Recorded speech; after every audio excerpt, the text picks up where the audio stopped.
Hey folks, Scott here with this week's self-storage quick tip. Got a call from a student today who asked, Scott, what happens if I get a listing from a broker or from a seller and they don't have all of the expenses filled in and I can't get those, or they won't give them to me until I submit a letter of intent or a purchase agreement?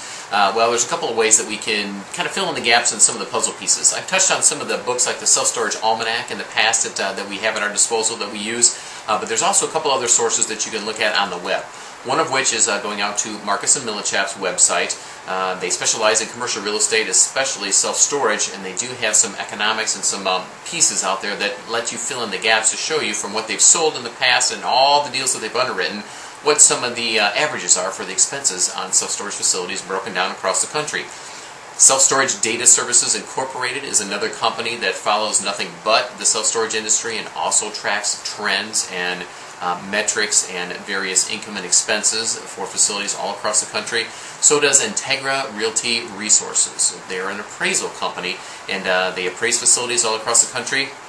They too have underwritten and seen income and expenses for facilities all across the country, and they have some averages so that you can use those to plug in the gaps. And finally, Cushman & Wakefield is also another company, Cushman & Wakefield Research.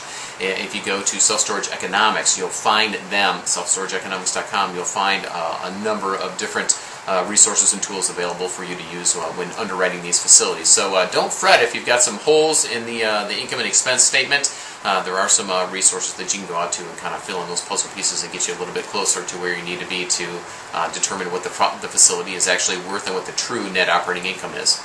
So, if that's been helpful, hopefully it has.